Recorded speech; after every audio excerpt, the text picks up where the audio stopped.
Alright guys, welcome to another replay analysis. For this one, we're gonna do a very specific topic, which is one of the most important skills that every offlaner needs to learn, and that is creep cutting and creep pulling. So this is, I guess this is, I should title this what to do in impossible lane, because in this game, Soneko was playing offlane Mars and he was up against a Drow and a Nature's Prophet, which made his laning totally impossible. So what he got his support to do was to do the creep pulling and creep cutting trick to give him a semi-decent lane. Now this is something that as an offlaner you can do even if you're solo as well, just because it's so broken and OP. Without further ado, we'll just go in and see how exactly you do this trick. So I only recently learned about this trick and started to practice this in my games. So if it works in Immortal, if it worked for me in Divine, it's definitely gonna work for everyone else. So we're just gonna see how they do it right here. So pretty standard, we got Soneko with the standard starting build here. 2 Tankers, 1 Healing Salve, 1 Mango. I'm already interested in going all the way to the laning stage to see how difficult it is. So as a general rule, when you want to do this is when your lane is so difficult that you're not able to get CS safely, either by drawing the aggro of the creeps or pulling the side camps. So this is most commonly when the enemy support is constantly on your ass and won't allow you to do literally anything. So we're gonna see that in a moment right here. So the first wave is meeting right here. Drow immediately starts harassing him back while Nature's Prophet is coming in with his utterly broken 4 Treants. And yep, with the Blightstone you can see how he's already going through 2 of his tangos.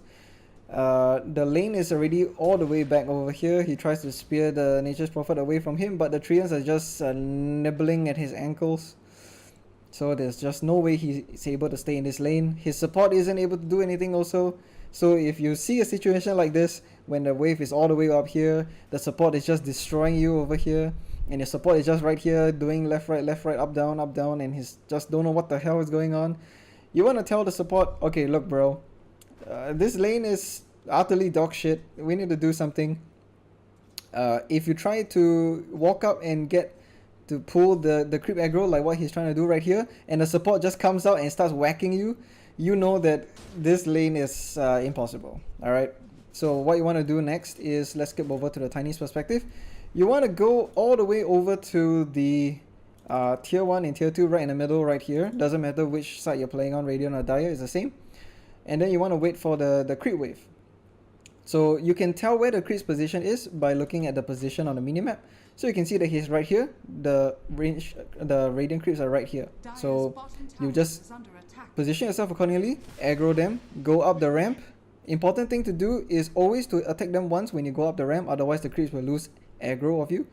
And then drag them all the way over back to the spawn point. So you can see he loops back down here, goes over here to this camp, this spawn point.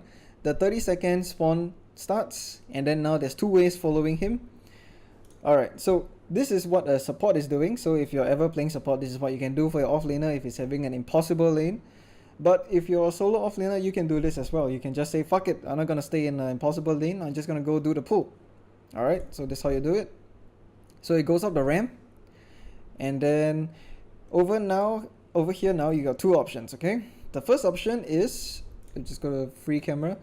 First option is you just keep aggroing the creeps, go all the way here, go down here, go here, and then end up in your off lane right here, in between your tier 1 and tier 2 towers.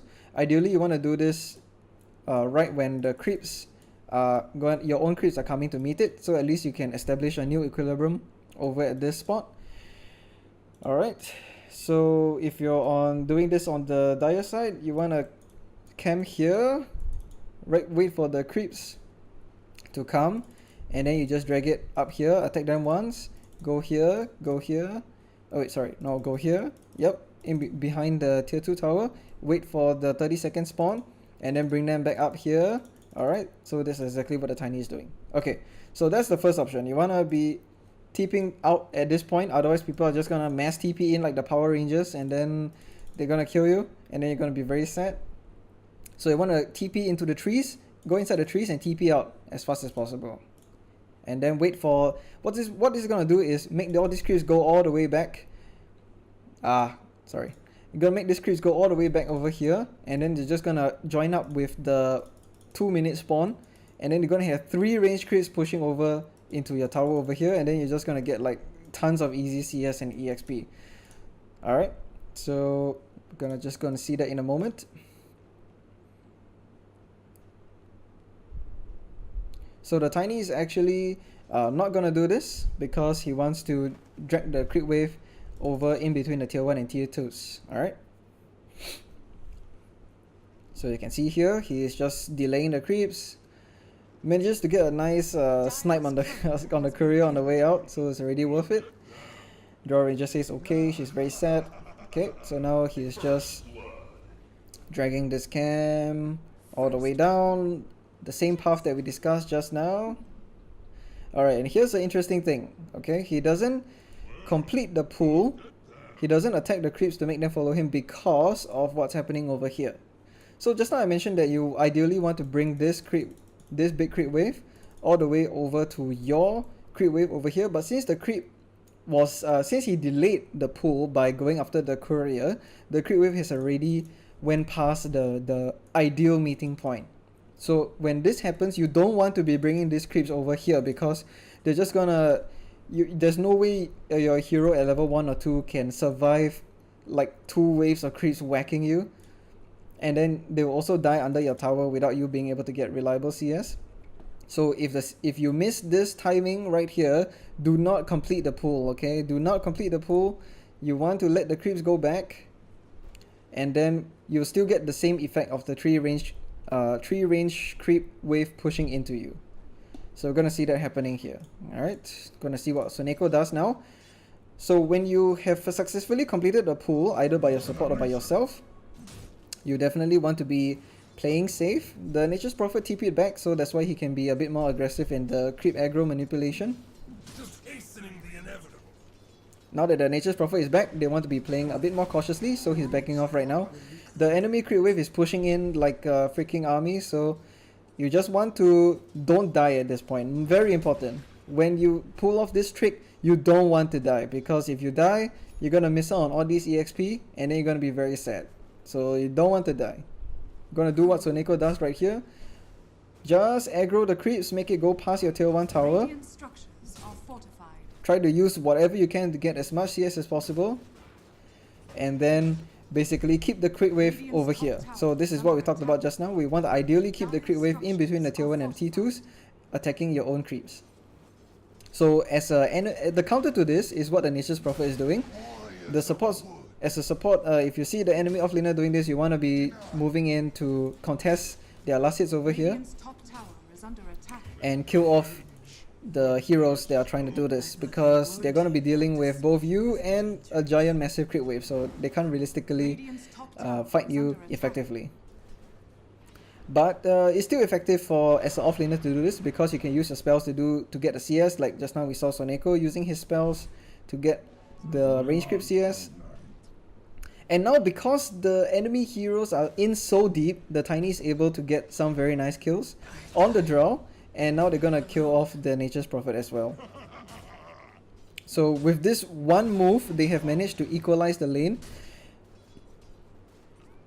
and they have managed to get 2 very nice kills on what would otherwise be an impossible safe lane. So you can see how powerful and broken this mechanic is for the offlane. Definitely something that every offlaner needs to learn how to do properly. And there we have it. So this is basically how you survive against an impossible lane. You go and do the offlane pull. You have 2 options. You can bring it over to your wave over here, which is ideal, or you can just delay the creep wave, TP out back into your tower, wait for them to push in, and then you can get levels and EXP. Alright, so that's about it. Pretty short video, but very important mechanic to learn nonetheless. Hopefully you can use this to good effect in your pubs. I'll definitely be remembering and making sure to use this in my own games as well. And yep, that's about it. See you guys for the next replay analysis.